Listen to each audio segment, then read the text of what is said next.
여러분 안녕하십니까? 11월 12일 목요일 뉴스투데이입니다. 도쿄올림픽을 어떻게든 강행하려고 했지만 결국 코로나 앞에서 무릎을 꿇었던 일본, 다시 확진자가 빠르게 늘고 있습니다. 또 유럽은 코로나의 늪에서 헤어나질 못하고 있습니다. 프랑스는 더 이상 확진자를 받을 병원이 없습니다. 우리나라와 인구수가 별 차이 없는 영국은 사망자가 5만 명을 넘겼습니다. 백신이 우리보다 훨씬 절박할 수밖에 없는데요. 어제 공급 계약을 맺었습니다. 첫 소식 강민구 기자입니다. 미국 제약사 화이자와 독일 기업 바이오엔텍이 개발 중인 백신이 코로나19 예방률 90% 이상이라 발표된 직후 도쿄올림픽 조직위원회 관계자들이 갑자기 기자회견을 자청하고 나섰습니다.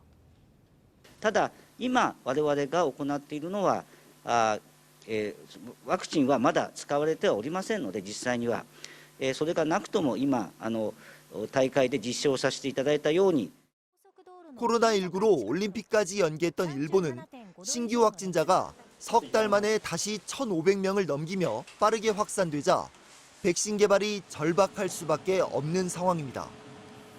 하루 6만 명 넘는 확진자가 쏟아지는 프랑스는 의료 시스템이 한계에 다다랐습니다. 병상이 이미 꽉 차 환자들을 제트기에 실어 500km나 떨어진 독일로 이송하고 있습니다.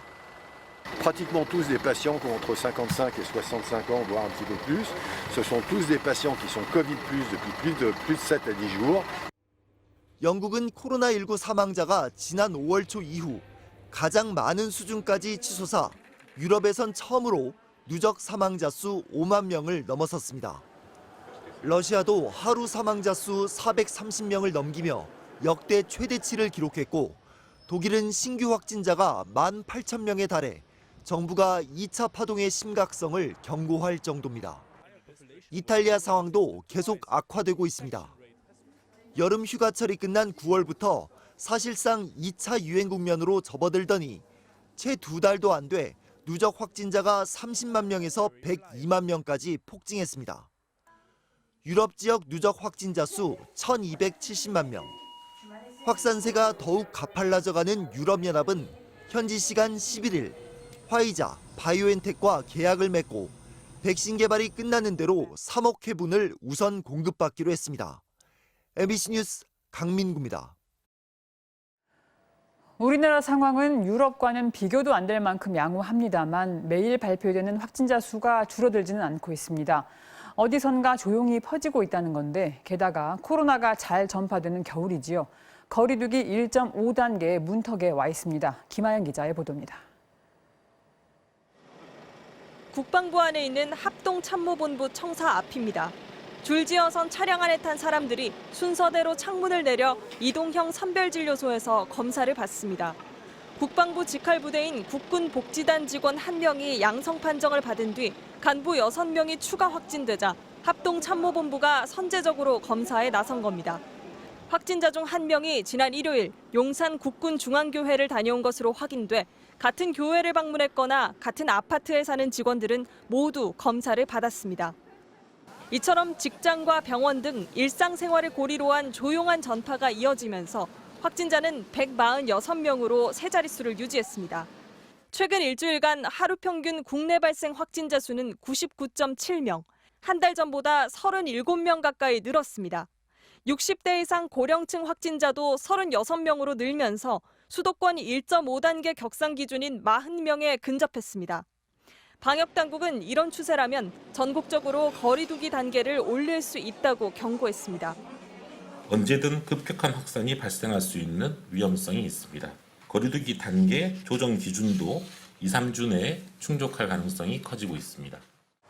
일상 감염이 계속되고 겨울이 다가오면서 코로나 대유행 가능성이 제기되자 식품의약품안전처는 항원 항체 신속 진단시약 2개 제품을 정식 허가했습니다. 6시간이 걸리는 기존 유전자 증폭 검사법에 비해 정확도는 떨어지지만 항원 진단시약의 경우 30분 내에 항체 진단시약은 15분 안에 결과를 확인할 수 있습니다. 다만 식약처는 항원 진단시약은 증상이 있는 사람에게만 사용해야 하고 감염 여부는 임상 증상 등을 종합적으로 고려해서 의사가 최종 판단해야 한다고 밝혔습니다.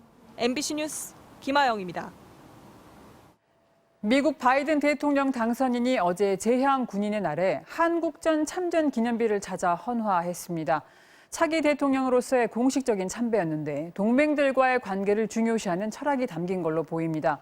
트럼프 대통령은 국립묘지를 찾았는데 아무 말 없이 내내 비를 맞고 서 있었다고 합니다. 두 사람의 대조적인 모습, 워싱턴 여은규 특파원입니다. 펜실베이니아주 필라델피아의 한국전 참전 기념공원. 조 바이든 미국 대통령 당선인과 질 바이든 여사가 기념비에 헌화합니다.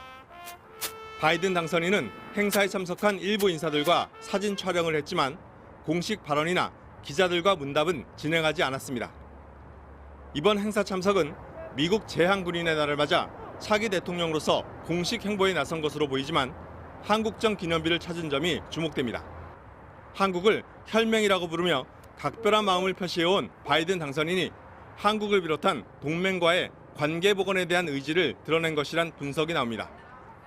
앞서 바이든 당선인은 대선 승리가 확정된 이후 해외 우방국 정상들과 잇따라 통화하며 미국이 돌아왔다는 메시지를 전하는 등 동맹 복원에 대한 의지를 밝혔습니다.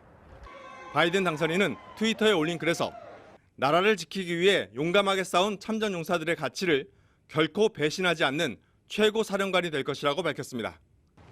트럼프 대통령은 버지니아주 알링턴의 국립묘지를 찾았습니다. 대선 패배 나흘 만에 공식 행사에 처음으로 모습을 드러낸 겁니다. 멜라니아 여사와 함께 행사장에 도착한 트럼프 대통령은 마이크 펜스 부통령과 나란히 서서 전몰 장벽을 추모했습니다. 트럼프 대통령은 행사장에서 내내 비를 맞고 서 있었고 아무 말 없이 퇴장했습니다. 트럼프 대통령이 대선 패배를 여전히 인정하지 않고 있는 가운데 알래스카주에서 트럼프 대통령이 승리했다고 AP통신 등 미국 언론들이 보도했습니다. 이에 따라 트럼프 대통령이 확보한 선거인단 수는 217명으로 늘었지만 이미 바이든 당선인이 선거인단의 과반인 279명을 확보한 만큼 전체 판세에는 영향을 주지 않습니다. 이번 대선에서 가장 치열한 경합주였던 조지아주는 결국 재검표하기로 결정했습니다. 조지아주 국무장관은 득표차가 너무 작아 수작업으로 재검표를 실시하겠다고 밝혔습니다. CNN 방송에 따르면 조지아는 99% 개표 기준으로 바이든이 불과 0.3%포인트 앞서는 것으로 집계됐고 표차는 14,000표 정도입니다. 워싱턴에서 MBC 뉴스 여홍규입니다.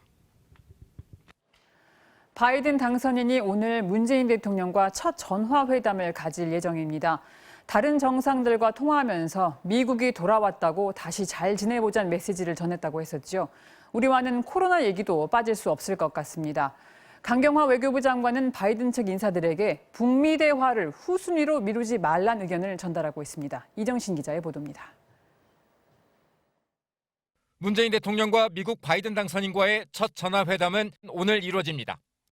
청와대 핵심 관계자는 어제 기자들과 만나 내일, 그러니까 오늘 통화를 할 수 있도록 시간을 조율 중이라고 말했습니다. 또 다른 청와대 관계자는 몇 시냐의 문제이지 오늘 전화회담은 예정된 것으로 알고 있다고 전하기도 했습니다.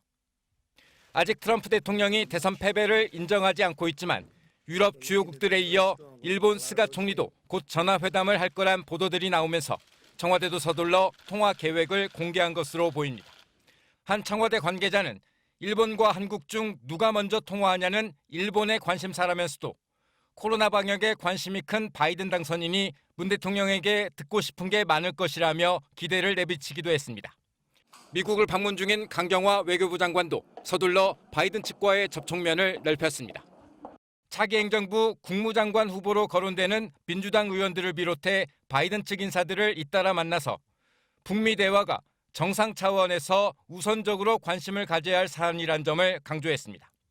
북핵 문제의 시급성을 감안하여 한반도의 완전한 비핵화 실현을 위한 외교적 노력을 강화해 나갈 필요성을 강조하였습니다.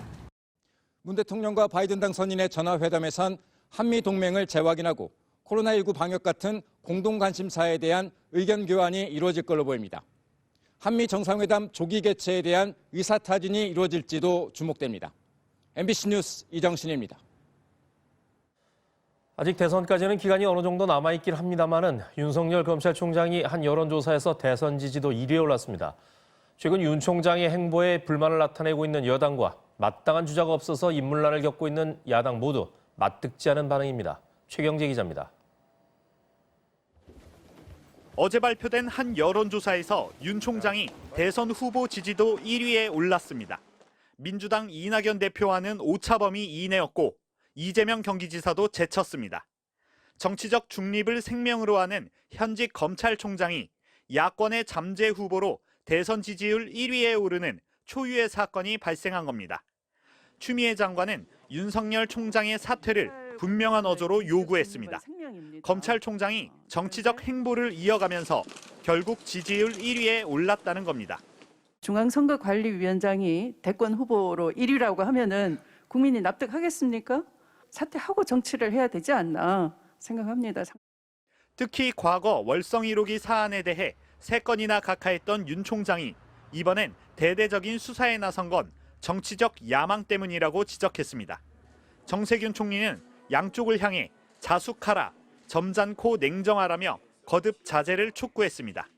최근에 행보를 이렇게 보면 좀 자숙하셨으면 좋지 않을까.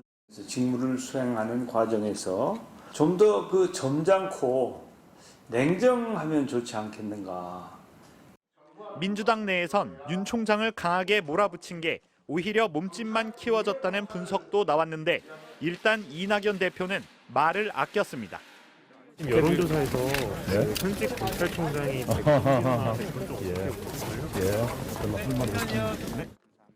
마땅한 주자가 없다는 인물난을 실감한 야당은 이번 조사에 의미를 두지 않겠다며 정부 여당을 향해 비난을 돌렸습니다. 국민들의 반발 그리고 거기에 대한 윤석열 총장의 응원이라고 보고 있습니다. 하지만 당내에선 지리멸렬한 야권의 현실이 윤 총장에게 날개를 달아줬다는 등 답답하다는 반응이 잇따라 나왔습니다. MBC 뉴스 최경재입니다.